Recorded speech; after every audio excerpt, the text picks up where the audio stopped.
आपला आजचा विषय आहे दुधाळ जनावरांचे आहार व्यवस्थापन। आपण चांगल्या जातीची जनावरं, चांगल्या दूध क्षमतेची जनावरं घेतो, पण आहाराचं नियोजन न केल्यामुळं त्यांच्यापासून जे आपल्याला दूध मिळणार आहे ते कमी दूध मिळतं। त्याचबरोबर ती जनावरं भाकड राहतात, वेळेत गाभण जात नाही, त्यांची दुधाची गुणवत्ता ही कमी मिळते, आपल्याला म्हणजे फॅट एसएनएफ कमी मिळतं किंवा कमी जास्त होतं। त्याच्यामुळे आपला दूध व्यवसायामध्ये फार मोठा तोटा होतो। तर हा तोटा टाळण्यासाठी आपण संतुलित आहार करून देणं गरजेचं आहे। जनावरांना आहार आपण का द्यायचा असतो की त्याच्यातून आपल्याला कार्बोहायड्रेट्स म्हणजे ऊर्जा मिळावी, त्यानंतर प्रथिनं मिळावी, त्याचबरोबर फॅट, खनिजे आणि जीवनसत्व ही त्या चाऱ्यामधून मिळणं काय असतं गरजेचं असतं। ओली वैरण, वाळकी वैरण, पशुखाद्य, मिनरल मिक्सचर हे आपण नेहमी दररोज जनावरांना आहारामधून देतो।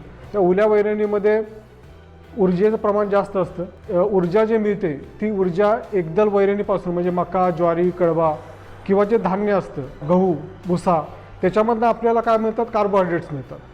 द्विदल वैरणीचा आपल्याकडं अभाव आहे। प्रथिनं पाहिजे असतील तर आपल्याला पशुखाद्यावरती जास्तीत जास्त अवलंबून राहावं लागतं, म्हणजेच पेंडी असतील किंवा गोळी पेंड असेल याच्यावरती जास्त आपल्याला अवलंबून राहावं लागतं।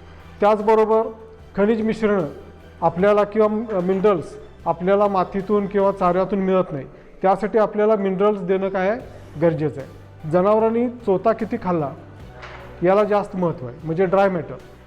तर सर्वसाधारण वजनाचे जनावर आहे ते दिवसाला 8 ते 16 किलो चोथा खातं। ओल्या वैरणीतनं चोथा फार कमी मिळतो, म्हणजे 20%च फक्त ओल्या वैरणीतनं चोथा मिळतो, मात्र वाळक्या वैरणीमधून 90% चोथा मिळतो।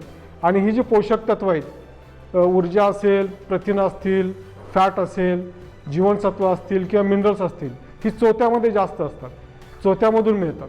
त्या जनावरांची चोथ्याची गरज भागवण्यासाठी वाळक्या वैरणीला फार महत्त्व आहे। वाळक्या वैरणीमध्ये सगळ्यात महत्त्वाचं म्हणजे कडबाकुट्टी।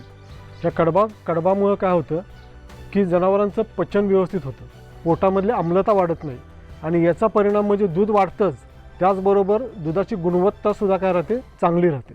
त्याच्यामुळं शेतकऱ्यांचा दुधाचा दरसुद्धा काय होतो, वाढून मिळतो। जनावरांना दिवसातून 2 वेळेलाच वैरण पोटभर टाकायची, जेणेकरून ते एकाच वेळेला खातील आणि 6 ते 8 तास रवंत करतील। आणि रवंत व्यवस्थित झाली तर वैरण पचते आणि ती दुधामध्ये, उत्पादनामध्ये, त्याचबरोबर दुधाच्या गुणवत्तेमध्ये, शरीर पोषणाला या सगळ्या गोष्टीसाठी येते। त्याची चव वाढवण्यासाठी मिठाचं किंवा गुळाचं पाणी जर आपण करून त्याच्यावरती मारलं तर त्याची चव वाढते आणि चव वाढल्यामुळं ती जनावरं जास्तीत जास्त वैरण खातात आणि त्याचा परिणाम आपल्याला उत्पादनावरती दिसून येतो। जनावरांना वैरण सर्वसाधारणपणे धारेच्या वेळेला किंवा धार काढल्यानंतर टाकली तर जनावरं वैरण खाण्यामध्ये गुंततं आणि 1 ते 1.5 तास ते खाली बसत नाही आणि याच्यामुळं जनावरांच्यामध्ये स्तनदाह रोग होण्याचा धोका आहे, तो धोका काय होतो, टळू शकतो। जनावरांना आपण जे काय ओली वैरण, वाळकी वैरण, पशुखाद्य, मिनरल मिक्सचर जर एकत्रित दिलं, म्हणजे TMR करून दिलं तर जनावरांची रवंत व्यवस्थित होते आणि त्याचा परिणाम म्हणजे काय होतो, जनावरांच्यापासून दूध उत्पादन जास्त मिळतं, त्याचबरोबर दुधाची गुणवत्ता चांगली राहते, त्यांचं शरीर पोषण चांगलं राहतं, आरोग्य चांगलं राहतं आणि या जनावरांच्यापासून आपल्याला जास्तीत जास्त फायदा मिळतो। दुधाळ जनावरांच्या दैनंदिन आहारामध्ये 20 ते 25 किलो ओला चारा, 4 ते 6 किलो सुका चारा, 100 ग्रॅम मिनरल मिक्सचर आणि पशुखाद्य शरीर पोषणाला 1 ते 1.25 किलो व 1 लिटर दुधासाठी 300 ते 350 ग्रॅम देणे आवश्यक आहे।